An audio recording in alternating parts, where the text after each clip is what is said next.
Hello बच्चों, आइए आज हम लोग देखते हैं इंस्ट्रूमेंटेशन टेक्निक का जो सब्जेक्ट है हमारा इलेक्ट्रिकल सेक्शन का है। हमारा टॉपिक है आज कैरेक्टरिस्टिक्स ऑफ इंस्ट्रूमेंट। मतलब हम देखेंगे कि एक इंस्ट्रूमेंट बनने और उसके अच्छे क्वालिटी होने के लिए कौन कौन सी फैक्टर्स को हमको ध्यान देना होता है, उस चीज़ को देखेंगे। और उसमें उसकी प्रॉपर्टी कैसे इंक्रीज़ होगी, उसका आइडियल केस क्या होना चाहिए, वो सब के बारे में भी हम देखेंगे। तो यहाँ पर लाइन से हम कुछ टॉपिक को लिखे हुए हैं, उसको लाइन बाय लाइन हम एक्सप्लेन करते हैं और इसका मतलब भी समझते हैं कि ये किस तरीके से किसी इंस्ट्रूमेंट को एक अच्छे क्वालिटी या अच्छे कैरेक्टरिस्टिक्स को डिफाइन करता है। तो चलिए सबसे पहले हम एक टॉपिक है जो कि ट्रू वैल्यू। ट्रू वैल्यू क्या होती है, पहले उसको समझ लेते हैं कि ट्रू वैल्यू किसे कहा जाएगा। जैसे मान लीजिए आप एक वेट मशीन रखे हुए हैं, उसके थ्रू हम एक वेट मेजरमेंट करना चाहते हैं। तो अगर हमारे पास एक स्टैंडर्ड वेट है जिसका वेट है, हमको पहले से स्टैंडर्ड पता हुआ 1 kg, तो ये 1 kg का स्टैंडर्ड आपके लिए एक ट्रू वैल्यू कहलाएगी। और अगर हम इसी चीज़ को किसी वेइंग मशीन के थ्रू हम इस वेट मशीन में रखकर इसका मेजरमेंट लेते हैं, तो इसमें जो आई हुई वैल्यू होती है उसे कहा जाता है ऑब्जर्व वैल्यू या मेजर्ड वैल्यू। तो उसको हम VM से डिनोट करते हैं। और जो हमारे पास जो वैल्यू पहले से हमारे पास अवेलेबल है, जिस इंस्ट्रूमेंट का हम जिसके बारे में हम जानना चाहते हैं कि वो इंस्ट्रूमेंट पर्टिकुलर जो भी फिजिकल पैरामीटर्स है उसका अगर कैलकुलेशन किया जा रहा हो, तो वो उसको कितने अच्छे तरीके से या उसके कितने पास उसकी वैल्यू को डिफाइन कर पा रहा है, तो वो उस चीज़ को ट्रू वैल्यू से हम उससे डिफाइन करते हैं उस वैल्यू को। तो ये हमारा हो जाता है ट्रू वैल्यू। तो ये ट्रू वैल्यू और ये मेजर्ड वैल्यू से ही हम ये डिफाइन कर पाते हैं कि हमारा एरर कितना होगा। तो एरर का एक फॉर्मूला होता है, आपको मैं बता रहा हूँ। एरर होता है हमारा मेजर्ड वैल्यू, जो आप मेजर किए हुए किसी भी इंस्ट्रूमेंट के थ्रू, और जो आपको पहले से पता होगा उसका ट्रू वैल्यू, जो कि ट्रू वैल्यू होनी चाहिए, उसकी जो वैल्यू आनी चाहिए। दोनों का जो डिफरेंस आता है उस डिफरेंस को ही कहा जाता है एरर। तो ये एरर हमारा प्रीवियस क्लास में मैंने इसको बहुत अच्छे से एक्सप्लेन किया हुआ था कि इसमें कैसे किस तरीके के एरर्स होते हैं और किन किन कारणों से हमारा एरर आता है। तो हम किसी भी इंस्ट्रूमेंट में जो भी एरर आ रहा है वो उसको ट्रू वैल्यू से ही हम कैलकुलेट कर पाते हैं। तो यहाँ अगर हमको ट्रू वैल्यू जानना है तो हमको उसका स्टैंडर्ड्स पता होना चाहिए। तो ये हो गया ट्रू वैल्यू। उसके बाद जैसे कि हमने यहाँ पर एक एरर कैलकुलेट कर दिया, हमारे पास एक एरर आ चुका है, तो उस एरर को हमको सुधारना होता है, क्योंकि हमारा जो फाइनल वैल्यू जो होता है किसी भी इंस्ट्रूमेंट का, उस इंस्ट्रूमेंट के फाइनल वैल्यू को डिसाइड करने के लिए हमको उसमें करेक्शन करने की ज़रूरत पड़ेगी, क्योंकि हम ये जानते हैं कि हमारा इंस्ट्रूमेंट विदाउट एरर हो नहीं सकता। तो अगर इसमें एरर नहीं है तो वो उसके लिए एक उसको हमको नलीफाई करना होगा, या फिर उसमें जो भी हमसे बन पड़े उसको हम सुधार की कोशिश करेंगे। अगर इस सुधार की कोशिश जो होती है उसी को ही करेक्शन कहा जाता है। तो करेक्शन करने के बहुत सारे तरीके होते हैं। करेक्शन करने का एक तरीका ये होता है कि आपके पास जो वैल्यू है, जिस वैल्यू को आपको आइडेंटिफाई करना है, वो उस वैल्यू को एरर क्योंकि हम जानते हैं प्लस और माइनस किसी भी तरीके का एरर होता है। तो प्लस और माइनस अगर हमारा जो मेजर्ड वैल्यू में उस प्लस या माइनस एरर को हम अकॉर्डिंगली उसे बैलेंस करें, तो उसी प्रोसेस को कहा जाता है करेक्शन। तो हम ये करेक्शन उसमें करना होता है। तो यहाँ पर ये चीज़ करेक्शन का टॉपिक इस तरीके से हम देखते हैं। यहाँ पर एक और टॉपिक आता है हमारा range and span. Range and span क्या होता है? मैक्सिमम इंस्ट्रूमेंट हमारे रेंज एंड स्पैन से ही डिफाइन करते हैं। जैसे कि मान लीजिए आपको एक वोल्ट मीटर की ज़रूरत है और आपको एक वोल्टेज मेजरमेंट करना चाहते हैं, तो आपको पहले से पता होना चाहिए कि हमारा जो अननोन सोर्स है वहाँ से जो भी हमारी एनर्जी आ रही है वो विद इन अ रेंज होना चाहिए आपके इंस्ट्रूमेंट, जो मेजरिंग इंस्ट्रूमेंट है उसके। जैसे मान लीजिए आपके पास घर का वोल्टेज आप मेजरमेंट करना चाहते हैं, तो अराउंड हमको पता होता है कि वो 300 से 150 के अंदर का ही रेंज होना चाहिए, उससे ज़्यादा वो होगा नहीं। तो हमारे पास जो वोल्ट मीटर होना चाहिए एटलीस्ट हमारे पास 0 to 250 का होना चाहिए। तो इस तरीके से हम किसी इंस्ट्रूमेंट को डिसाइड करते हैं या किसी मेजरिंग इंस्ट्रूमेंट को डिसाइड करते हैं कि किसी पर्टिकुलर एनर्जी या फिजिकल क्वांटिटी का मेजरमेंट करना हो, तो हम उसका रेंज सेलेक्शन करते हैं। अब रेंज होती क्या चीज़ है? रेंज एक्चुअली डिवाइस का वो मिनिमम टू मैक्सिमम एफिशिएंसी को डिफाइन करता है कि वो कहाँ से कहाँ तक का वैल्यू को मेजर कर पाएगा। फॉर एग्जांपल, अब मान लीजिए आपके पास एक वोल्ट मीटर है जिसका रेंज है हमारा 0 से लेके 100 वोल्ट तक का मेजरमेंट लेने का है। तो इसको बोला जाएगा रेंज हमारा 0 to 100। तो ये रेंज जब हम डिफाइन करते हैं, रेंज हम लिखेंगे उस पर्टिकुलर डिवाइस में 0 to 100 वोल्ट। तो हम इस तरीके से एक मैग्नीट्यूड के थ्रू हम डिफाइन करते हैं कि पर्टिकुलर इंस्ट्रूमेंट का क्या रेंज होगा। अब यहाँ पर आता है स्पैन। कई बार बच्चे स्पैन एंड रेंज में कंफ्यूज होते हैं। तो स्पैन क्या होता है? स्पैन एक्चुअली होता है मिनिमम और मैक्सिमम का डिफरेंस। मीन्स स्पैन का मतलब हुआ आपका मैक्सिमम 100 माइनस 0 मिनिमम के साथ डिफरेंस एंड 100। तो इस तरीके से 100 एक्चुअली एक मैग्नीट्यूड है जिससे हम दो मैक्सिमम और मिनिमम जो हमारे पास रेंज डिसाइड हुआ उनके बीच का डिफरेंस होता है। अब ये डिफरेंस 100, जैसे कि मान लीजिए अनदर कोई इंस्ट्रूमेंट है जिसका रेंज है 100 to 200। तो ये दूसरा जो इंस्ट्रूमेंट जो हम लिख रहे हैं 100 से 200 के बीच का, अगर उसका भी स्पैन अगर हम कैलकुलेट करना चाहें तो यहाँ पर 200 माइनस 100 मीन्स 100। यहाँ पर आप देख पा रहे हैं कि हम दो अलग अलग टाइप के इंस्ट्रूमेंट को यूज कर रहे हैं जिसका रेंज डिफरेंट है बट स्पैन सेम आ जाता है। तो यहाँ पर हम इसी चीज़ को ही डिफाइन करते हैं कि स्पैन हमको कभी भी मैक्सिमम और मिनिमम वैल्यू को कभी डिफाइन नहीं करता। अगर हम स्पैन बोल रहे हैं तो हम उससे डिफाइन नहीं कर पाएंगे कि हमारा उसका रेंज क्या होगा, मीन्स उसका maximum value and minimum value क्या होगी। तो ये सिर्फ और सिर्फ चलिए हमारा जो नेक्स्ट टॉपिक है जो सेंसिटिविटी है उसको हम लोग देखते हैं। मैक्सिमम बच्चे यहाँ पर सेंसिटिविटी में कंफ्यूज होते हैं कि ऐसा सेंसिटिविटी होती क्या चीज़ है। तो उस चीज़ को हम लोग थोड़ा देखते हैं कि क्या है सेंसिटिविटी। एक्चुअली फॉर्मूला जो लिखा जाता है sensitivity as equal to difference of output divide by difference of input होता है। तो difference of output difference of input actually sensitivity को डिफाइन करता है। यहाँ पर हम लिखेंगे, अगर यहाँ पर एक फॉर्मूला लिखना चाह रहा हूँ, मान लीजिए एक यूनिट कोई भी होगा, डिफरेंस आपका आया है लेंथ में डिफरेंस लिया गया है और दूसरा टाइम में डिफरेंस को लिया गया है। इस तरीके से अगर हम एक यूनिट के साथ हम समझ रहे हैं तो इसको हम लोग सेंसिटिविटी यहाँ पर आ जाएगा लेंथ डिवाइड बाय टाइम, इसका यूनिट हो जाएगा। और इसके लिए यहाँ पर अपन देख रहे हैं, हो सकता है टाइम का डिफरेंस कोई मैग्नीट्यूड ही हम लोग अगर हम समझना चाहते हैं 5 हो सकता है मान लीजिए, और लेंथ का डिफरेंस मान लीजिए आपका 0.6। इस तरीके से अगर आपका कोई मैग्नीट्यूड आ रहा है तो इसका जो सॉल्यूशन आएगा वो हमारा सेंसिटिविटी को डिफाइन करेगा। तो सेंसिटिविटी में हम लोग आउटपुट और इनपुट के मैग्नीट्यूड्स पे डिफाइन करते हैं। यहाँ पर एक और चीज़ आ जाता है रिजोल्यूशन टॉपिक को भी इसी में हम इंक्लूड कर लेते हैं। इसी चीज़ में रिजोल्यूशन को कैसे डिफाइन करेंगे, यहाँ पर हम देखेंगे कि जो आउटपुट जो होता है आउटपुट में सिंगल डिफरेंस आना चाहिए, मतलब हमारा जो डिफरेंस आएगा यहाँ पर 1 होना चाहिए। अब 1 के डिफरेंस के लिए हम इनपुट कितना देंगे उस चीज़ को देखते हैं। तो उस इनपुट को देने के लिए फॉर एग्जाम्पल मान लीजिए 5 है, तो यहाँ पर 1/5 इसका रिजोल्यूशन सेंसिटिविटी कहलाएगी।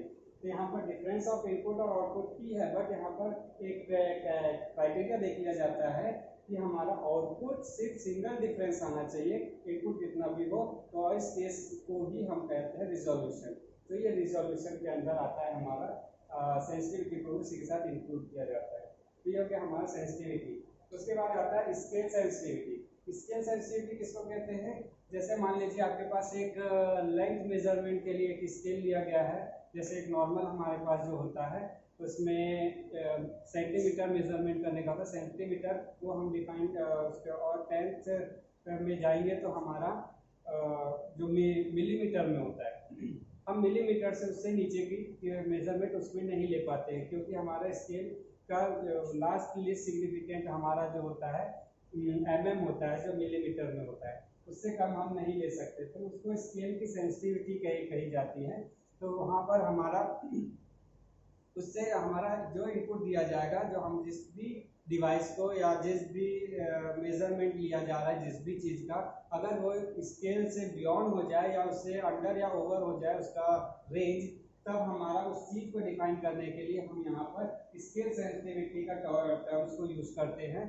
वो उसको डिफाइन करता है कि हम पर्टिकुलर डिवाइस को किस रेंज तक या फिर उसकी मिनिमम क्राइटेरिया कितना है पर्टिकुलर इंस्ट्रूमेंट का, या मैक्सिमम क्राइटेरिया क्या है, तो उस चीज़ को बोला जाता है हमारा स्केल सेंसिटिविटी। नेक्स्ट टॉपिक देखेंगे जो हमारा है रिपीटेबिलिटी। रिपीटेबिलिटी क्या होती है, रिपीटेबिलिटी उसे कहते हैं जब हम किसी इंस्ट्रूमेंट पे भरोसा करना चाहते हैं, जैसे कि मान लीजिए आप एक वोल्ट मीटर यूज़ कर रहे हैं, तो वोल्ट मीटर में होता ये है कि बहुत सारे फैक्टर्स से वो इफेक्टेड होता है। जैसे मान लीजिए इन्वायरमेंटल इफेक्ट आ रहा है, इन्वायरमेंटल इफेक्ट होने के कारण हो सकता है उस इंस्ट्रूमेंट, जो मेजरिंग इंस्ट्रूमेंट है, उसके हार्डवेयर्स या फिर उसके सर्किटरी या उसके जो भी मैकेनिकल अरेंजमेंट हो, उस पर्टिकुलर चीज़ को इफेक्ट कर रहा हो, जिसके कारण हमारा जो आने वाला वैल्यू है वो चेंज हो जा रहा हो।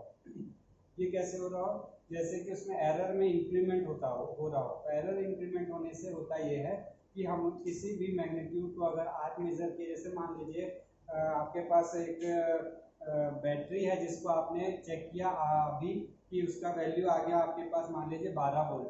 अब उसके बाद आप मान लीजिए 2 या 4 दिन बाद उस इंस्ट्रूमेंट को अगेन उसी इंस्ट्रूमेंट से वही बैटरी को चेक कर रहे हैं। अगर ये आइडियल केस मान ले कि हमारा बैटरी डिस्चार्ज नहीं हुआ हो, तब हम ये केस तब हम इसको देखेंगे कि हमारा जो इंस्ट्रूमेंट है जिसमें वोल्टेज मीटर से हम जो मेजरमेंट ले रहे हैं उसमें चेंजेस ना आए, क्योंकि हमारा जो 12 वोल्ट है वो समय के साथ चेंज नहीं होना चाहिए।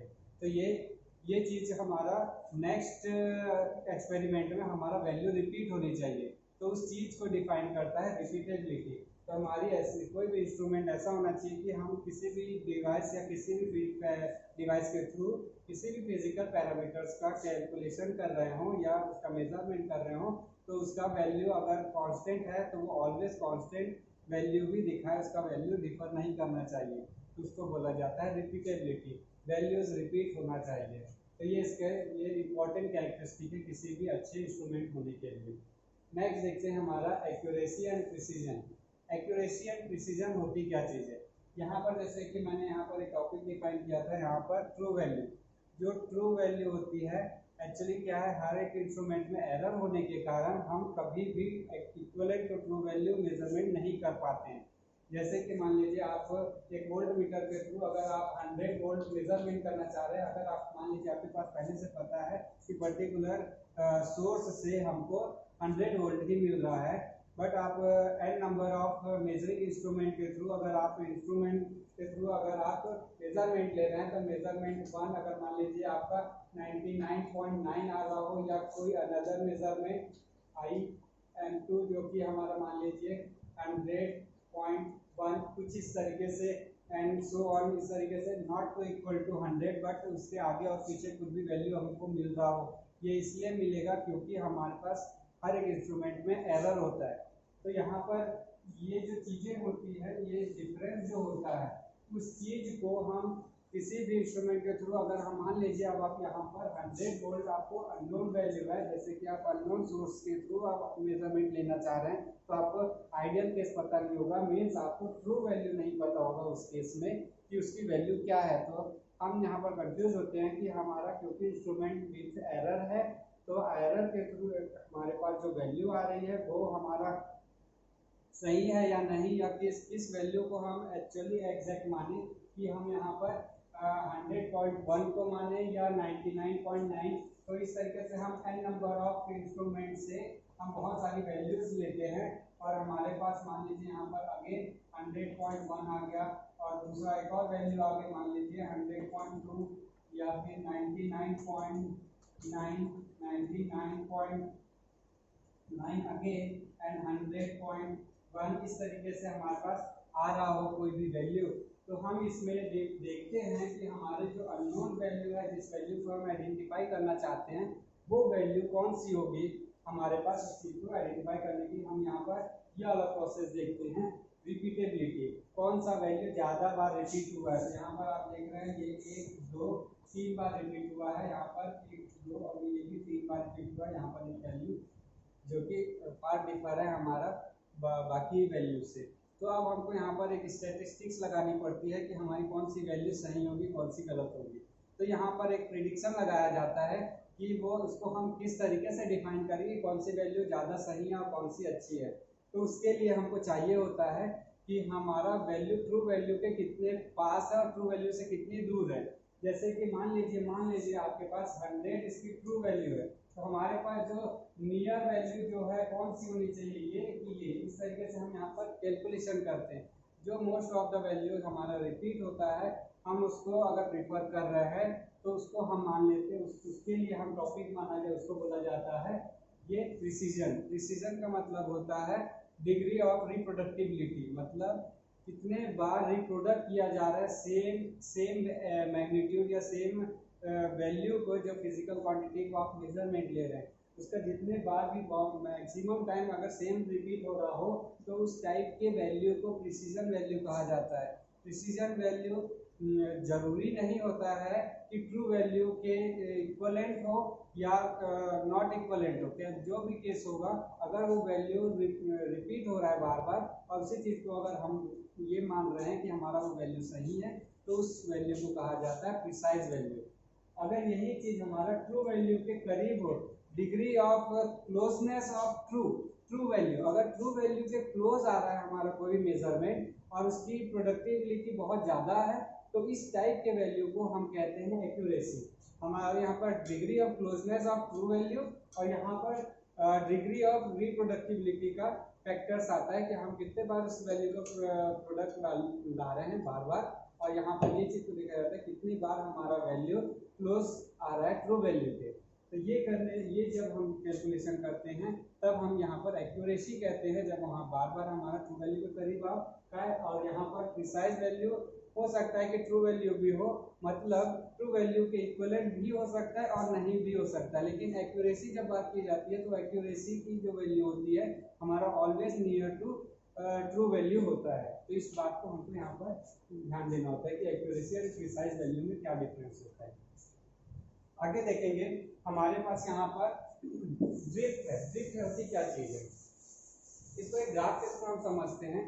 मान लीजिए आपके पास एक वैल्यू, ये पर्टिकुलर इनपुट देने से ये पर्टिकुलर आउटपुट आपको मिलता है। यहाँ से आगे सेम डिफरेंस के बाद हम इसी इनपुट में आगे देते हैं तो मान लीजिए आपको उतना ही आउटपुट मिलता है। सेम डिफरेंस के बाद अगर दूसरा आउटपुट हम इनपुट देते हैं तो हमारे पास ये वैल्यू आती है। तो यहाँ से अगर हम कर्व देख रहे हैं तो कर्व कुछ इस तरीके से हमारा बन रहा है। तो यहाँ पर अगर आप देखेंगे तो यहाँ अगर कैरेक्टरिस्टिक अगर स्टडी हम यहाँ तक करेंगे तो हमको ये लग रहा है कि ये लीनियर प्रॉपर्टी को शो करता हुआ आगे जा रहा है। तो जब हम किसी भी इंस्ट्रूमेंट को सडनली इनपुट में चेंजेस लाते हैं, सडनली इनपुट में चेंज करने के बाद आउटपुट में जो वैल्यू का सडन चेंज होता है जिसके कारण वो एक्चुअल वैल्यू अचीव ना करके उससे या तो आगे चला जाता है या उससे पीछे रह जाता है, तब उस केस को कहा जाता है ड्रिफ्ट होना। तो वैल्यू हमारी ड्रिफ्ट हो जाती है। एक्चुअली इसको यहाँ आना चाहिए था लेकिन वो इस वैल्यू को हमको डिफाइन करना शुरू कर देगा, जिसको हम ट्रू वैल्यू से डिफर हो जाता है, यहाँ पे एरर जनरेशन शुरू हो जाता है।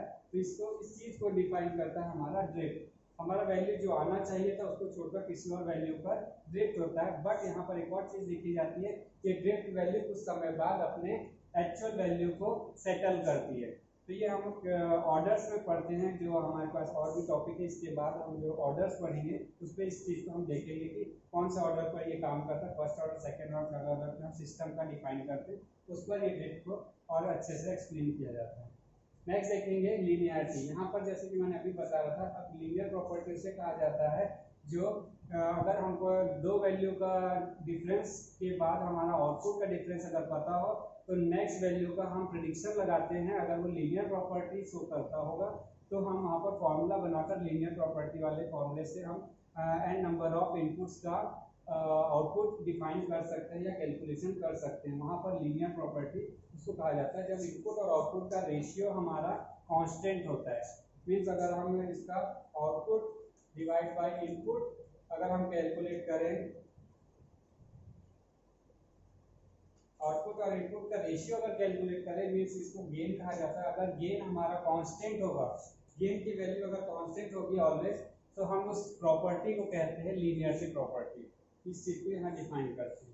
अब यहाँ पर एक और चीज़ है डेड जोन। डेड जोन किसे कहा जाता है उस चीज़ को देखेंगे। एक ग्राफ के थ्रू हम यहाँ पर समझते हैं। मान लीजिए एक ग्राफ कुछ इस तरीके से हमारा वर्क कर रहा है, जो कि यहाँ पर आप देख रहे हैं ये हमारा आउटपुट है और ये हमारा इनपुट है। आप पर्टिकुलर इनपुट देने के बाद आउटपुट में क्या डिफरेंस आ रहा है उस चीज़ को देखते जाइए।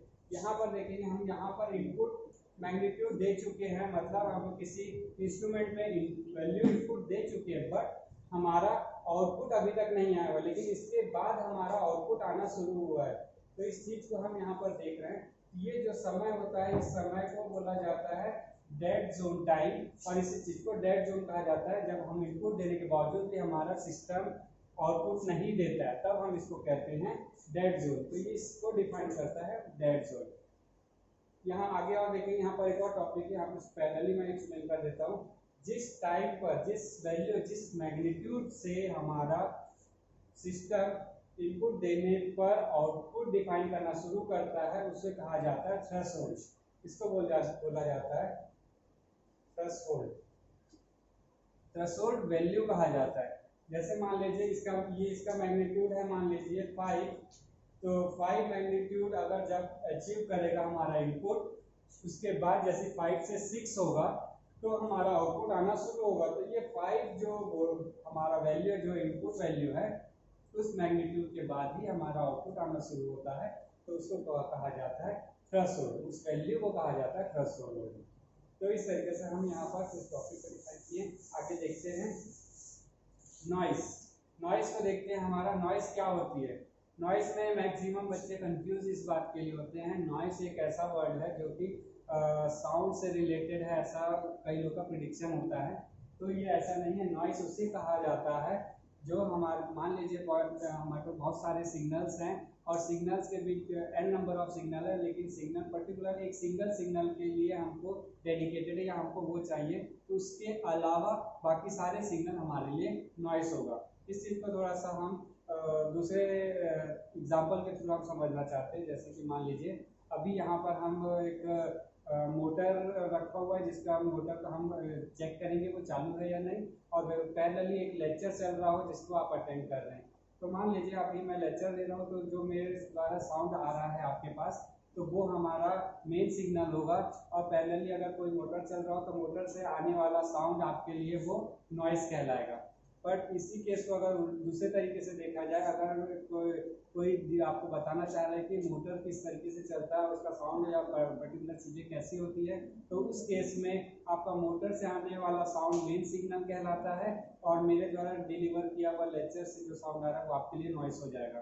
तो नॉइस हर केस में अलग अलग होता है। आपके लिए डिफाइन करना होता है कि वो मैसेज सिग्नल कौन सा है, जिस केस में आपको ये पता चले कि इसके अलावा दूसरा सिग्नल सारे के सारे नॉइस होंगे, चाहे वो किसी अनदर केस में हमारे लिए वो इम्पोर्टेंट सिग्नल क्यों ना हो। तो इस चीज़ से हम यहाँ पर समझते हैं कि नॉइस क्या चीज़ है। आगे देखते हैं हिस्टैरिसीस कर्व। तो हिस्टैरिसीस कर्व क्या होता है, इस चीज़ को देखते हैं। एक कर्व देखेंगे हमारे पास, ये हमारा इनपुट है, ये हमारा आउटपुट है। तो ये इनपुट और आउटपुट को हम यहाँ पर देखते हैं। जैसे मान लीजिए आप इनपुट दे रहे हैं और कुछ समय बाद आपका आउटपुट आना शुरू हुआ, तो ये इस तरीके से इनपुट देते देते हमारे पास एक कर्व बना आउटपुट के लिए। तो यहाँ पर देखेंगे, मान लीजिए ये इनपुट दिए और हमको ये आउटपुट मिला, ये इनपुट दिए, ये आउटपुट मिला, ये इनपुट दिया, आउटपुट, और इस तरीके से हमारे पास एक कर्व बनना शुरू हुआ इस तरीके से। तो यहाँ पर एक प्रोग्रेसिव प्रोसेस होता है। जब इनपुट का इंक्रीमेंट ऑर्डर में हम अगर इनपुट को बढ़ा रहे हैं, तो उसी इंक्रीमेंट ऑर्डर में हमको आउटपुट में डिफरेंट, यहाँ पर आउटपुट में चेंजेस दिखता है, और उसके बीच हम एक कर्व बनाते हैं। जब हमारे पास एक ऑर्डर, हम यहाँ पर 0 वैल्यू से लेके मान लीजिए 12 मैग्नीट्यूड तक के वैल्यू तक के लिए हमने एक कर्व बनाया हुआ है, तो इसी इनपुट को वापस रिवर्स ऑर्डर में सेम केस में हम जब वैल्यू का डिक्रीमेंट करते हैं, इनपुट वैल्यू में डिक्रीमेंट करते हैं, तो आउटपुट वैल्यू में भी डिक्रीमेंट होना चाहिए। लेकिन मैक्सिमम इंस्ट्रूमेंट में होता है इस तरीके से है कि जब हम रिवर्स ऑर्डर में हम यहाँ पर मैग्नीट्यूड को माइनस करते चले जाते हैं इनपुट में, लेकिन आउटपुट में हमारा उस तरीके का डिफरेंस नहीं आता। ये कैसे होता है, 12 में हमको यहाँ पर यही वैल्यू मिलेगा, लेकिन जब हम इस केस में लेंगे तो हमारे पास वो वैल्यू पहले यहाँ था, उसके बाद यहाँ आ जाएगा, वैसे ही इस तरह बढ़ जाएगा, हमारे पास वैल्यू इस तरीके से चेंज होना शुरू हो जाता है। तो एक कर्व कुछ इस तरीके से बनना शुरू हो जाता है, जो कि जब हम ऑर्डर को हम बढ़ा रहे थे, हमारा इंक्रीमेंट ऑर्डर में जब हमारा इनपुट था उस समय हमको ये इनपुट मिला था। जब डिक्रीमेंट ऑर्डर में आया तो पर्टिकुलर सेम इनपुट के लिए हमारा आउटपुट में चेंजेस आ जाता है। तो ये चेंज जो होता है उसके कारण एरिया अंडर कर्व बनता है। जब हम प्रोग्रेसिव मोड पे इस तरीके से बढ़ते हैं और रिवर्स जब आते हैं, इस केस में आते हैं, तो हमारे पास एक कर्व डिजाइन होता है इनके बीच ये इसलिए डिज़ाइन होता है क्योंकि हर एक इंस्ट्रूमेंट में चेंजेस आ जाता है समय के साथ, जिसके कारण इनपुट पर सेम इनपुट होने के बाद भी आउटपुट में कुछ समय बाद चेंजेस हो जाता है, जो कि हमारा हिस्टैरिसीस कर्व को डिफाइन करता है। तो जब हम इनपुट देते हैं तो हमको ये कर्व मिलता है, और आउटपुट देते हैं तो हमको ये वाला कर्व मिलता है। तो इनके बीच में जो कर्व के बीच में जो एरिया डिफाइन होता है उसको बोलते हैं हिस्टैरिसीस कर्व। ये हमारा हिस्टैरिसीस कर्व कहलाता है। तो इस चीज़ को अगर हम ध्यान से देखेंगे तो हमको यहाँ पर समझ में आएगा कि जब हम इनपुट फर्स्ट टाइम दिए थे तो हमको ये वैल्यू मिले थे, सेकेंड टाइम में सेम इनपुट देने पर हमको ये वाली वैल्यू मिली, दूसरी वैल्यू मिली। तो ऐसा किसी भी इंस्ट्रूमेंट के लिए ऐसा नहीं होना चाहिए, क्योंकि हम यहाँ पर देखे हैं रिपीटेबिलिटी होना चाहिए हमारा इंस्ट्रूमेंट में। ऐसा नहीं कि समय के साथ हमारा वैल्यूज में चेंजेस आना शुरू हो जाए। तो इसके लिए हम यहाँ पर देखेंगे कि हमारा ये जो वैल्यू है डिफरेंस नहीं आना चाहिए। आइडियल केस में नहीं आएगा तो हमारा कर्व एक के ऊपर एक मतलब ओवरलैप करता हुआ हमारा कर्व आना चाहिए। तो अगर ओवरलैपिंग कर्व आ रहा है तो उस केस में हमारे पास ये अंडर कर्व, जो एरिया अंडर कर्व जो यहाँ पर दिखाया जा रहा है वो नहीं बनेगा। अगर हमारा सेम लाइन में मतलब उसी लाइन से प्रोग्रेस करते हैं, उसी लाइन में अगर हम वापस आएंगे तो इसके अंदर एक कोई भी कर्व नहीं बनेगा। ये चीज़ डिफाइन करता है कि हमारा इंस्ट्रूमेंट बहुत अच्छा है या रिपीटेबिलिटी प्रॉपर्टी को एक्सप्लेन करता है। तो ऐसे इस कर्व से हम ये डिफाइन कर पाते हैं कि हमारा इंस्ट्रूमेंट अच्छा है या नहीं है। अगर एरिया अंडर कर्व हमारा बहुत ज़्यादा बन रहा है तो हमारा इंस्ट्रूमेंट अब ख़राब हो चुका है, उसे बदलने की ज़रूरत है। या ऐसे इस कर्व जीरो है या हमारे पास कर्व नहीं बन रहा है तो वो इंस्ट्रूमेंट एक बहुत अच्छा इंस्ट्रूमेंट है जिससे हम भरोसेमंद वैल्यू लिया जा सकता है। रिपीटेबिलिटी प्रॉपर्टी को वो शो करता है। इस चीज़ को यहाँ पर एसएसएस कर्व डिफाइन करता है। आगे देखेंगे लोडिंग इफेक्ट। लोडिंग इफेक्ट क्या होता है? लोडिंग इफेक्ट उसको कहते हैं जब हम किसी भी इंस्ट्रूमेंट को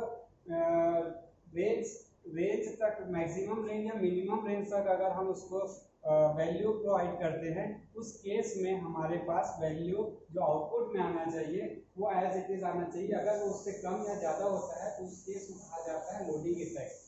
तो लोडिंग इफेक्ट उसको कहते हैं, जैसे मान लीजिए आपके पास एक इंस्ट्रूमेंट है जो कि इसका रेंज है मान लीजिए 25 kg, 0 to 25 kg इसका रेंज है। तो अगर आप इसके ऊपर 30 kg का अगर वेट रख देते हैं तो ये बियॉन्ड द रेंज हो जाता है, हमारा रेंज से बाहर हो जाता है। तो उस केस में हमारा ये इंस्ट्रूमेंट खराब होने की कैटेगरी में आ जाता है। मीन्स अगर इसमें वो इफेक्ट जब तक कि हमारा बियॉन्ड द रेंज हमारा सिस्टम पे अगर इनपुट दिया जा रहा हो और उसको जब हटाने पर हमारा इंस्ट्रूमेंट खराब ना हो, मतलब वापस वो अपने रीसेट वैल्यू पे आ जाए और वापस से हम उससे किसी अनदर विदिन अ रेंज अगर कोई वैल्यू इनपुट देने पर आउटपुट अगर हमको सेम जैसा होना चाहिए था वैसा दे, तब उस केस में उसको कहा जाता है लोडिंग इफेक्ट। लोडिंग इफेक्ट में हमको ये डिफाइन करता है कि इंस्ट्रूमेंट कहाँ तक हमारा इफेक्ट को झेल सकता है, मतलब उसके होने पर किसी भी इंस्ट्रूमेंट में कितना इफेक्ट, बैड इफेक्ट हो रहा है, उस चीज़ को डिफाइन करता है लोडिंग इफेक्ट। तो ये सब सारे टॉपिक है जिसको एक अच्छे इंस्ट्रूमेंट में हम ये सारे कैरेक्टरिस्टिक्स को डिफाइन करते हैं।